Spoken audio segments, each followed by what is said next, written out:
show of hands, how many of you think that creativity is important in our society? Okay. Now, how many of you think that you're being as creative as you could possibly be? Just as I expected.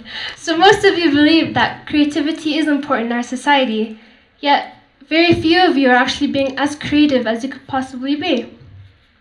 Now, this isn't just for the art and design students, but I'm talking about businessmen, doctors, scientists, bakers, mothers, fathers, and all students of life.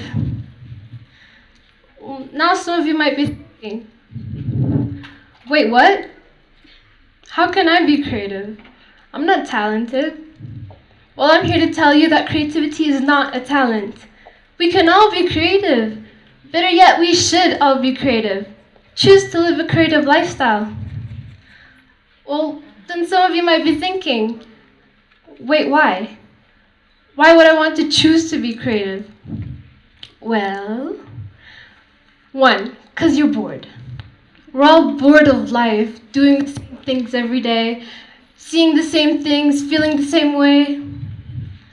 And two, to succeed, to be successful, to grow in order to contribute to our society for progressive development.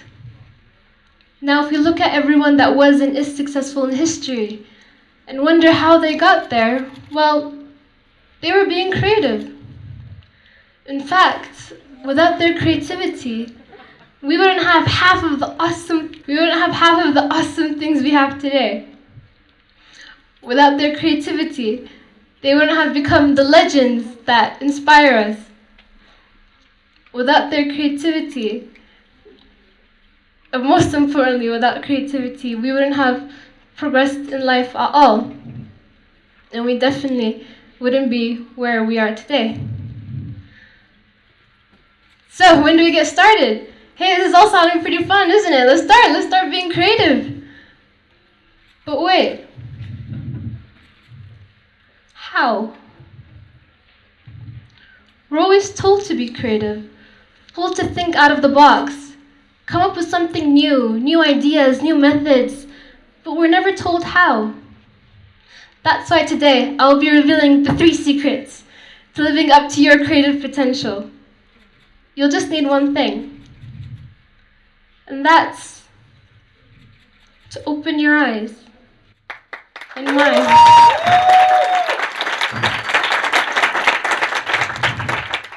What so many of us might not realize is that creativity is all a matter of discovery.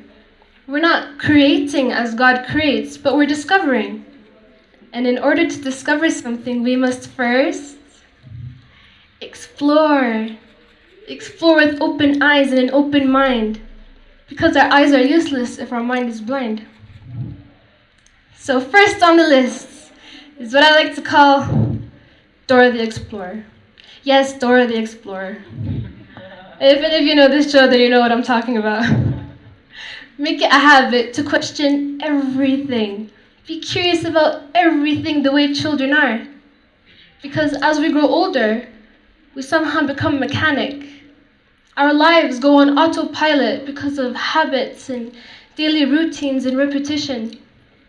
So really, as we grow older, we become dull and boring. And what we once saw as a castle and a rocket, and it could have really been anything we wanted it to be, is now just a box. So begin to look at everyday objects from a different perspective. A child's perspective, and begin to question the everyday actions that we do by habit and familiarity. Now, using our inner child to question everything, for some might seem completely ridiculous and foolish. But that's how it all starts, doesn't it? It's seemingly ridiculous until it changes our lives, changes everything. Why does an apple fall down instead of falling up? A little ridiculous, isn't it? The very question by Isaac Newton that has given us the law of gravity. So why are the skies blue? Or why do we study in closed boxes called classrooms? Or why do we brush our teeth with toothpaste? And these are just examples, but after asking yourself these ridiculous questions, if possible, begin to make slight changes to these everyday objects or actions. Do things a little differently. So, for instance, instead of coloring or painting the skies blue next time, why not red? Instead of studying in such confined areas, suggest studying in an open space, or outdoors maybe. And instead of brushing your teeth with toothpaste, why not salt? It kills bacteria.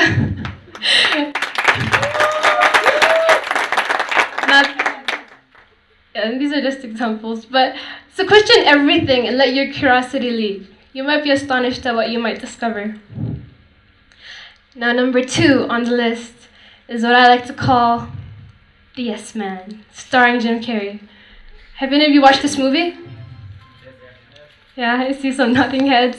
Well, honestly, I never did. I probably should watch it tonight. But what I know about this guy is that he says yes to every opportunity and every new invitation that comes his way. And that's basically the idea that I'm trying to get through here. And that's to explore and try as many things as you possibly could. Create new experiences for yourself every day. So your friend goes, hey, you want to try sushi and raw fish? And you know you don't like raw fish. But you're going to say yes for the sake of broadening your mind. So watch foreign movies and sing out loud. Try learning a new language or overcoming one of your fears. Why not make up your own dance move? Or try walking in the dark. See if you could find your way around. Or what new senses come to life. Do not overthink. Overthinking is your enemy. So then when you start getting comfortable with being uncomfortable, the more your limits will grow. And the more your limits grow, then so does your ability to be creative. So experiment and try things you wouldn't necessarily try. Be a yes man or a yes woman.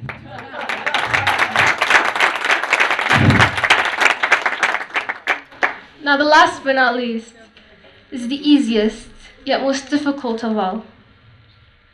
And that's to be yourself.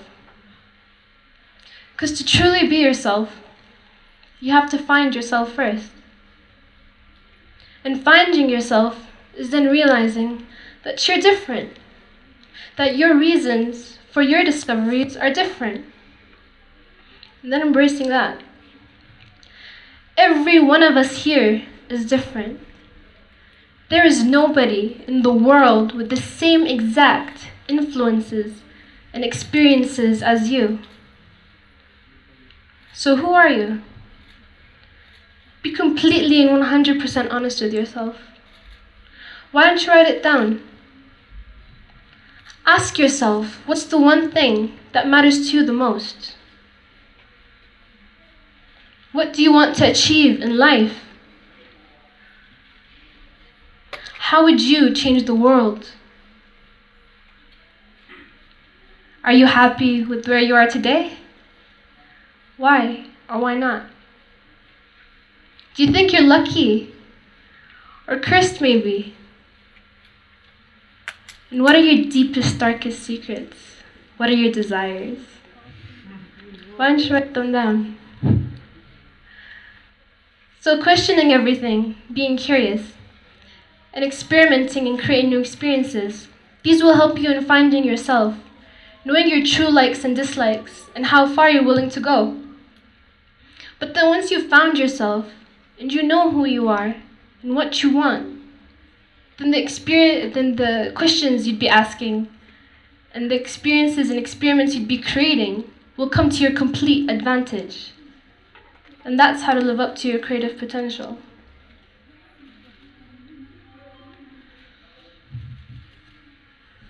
Once upon a time, I lived in a land far, far away, where creativity was a lifestyle. And me, being an art and design student, was just a plus to the creativity that everyone lived by. From the way they dressed and the way they worked, everyone was exploring, mixing, and matching, and it sparked originality that flamed the society's development and culture. But then, I had to move back to my homeland, Yemen. And I felt that there were too many boundaries and restrictions from our society and traditions, that only a certain people were allowed to be creative. So I conformed and became normal, like everyone else. Because I knew you're not like everyone else, then you're different. And if you're different, then you're wrong. But then, I started mixing with the youth here, and I went to university, and I realized that there were so many people who felt and thought the same way I did. Then that's when I also realized that we are the future. And we are the next lawyers and designers and businessmen and engineers and mothers and fathers to the next generation. So if we could just be more of ourselves, living our own creative lifestyles, then that would change the nation, possibly change nations. So, from today onwards, we're all going to wake up, open our eyes and minds to living as creatively as we possibly could, for the sake of our society, and to live every day in a state of constant, total amazement. Arigato.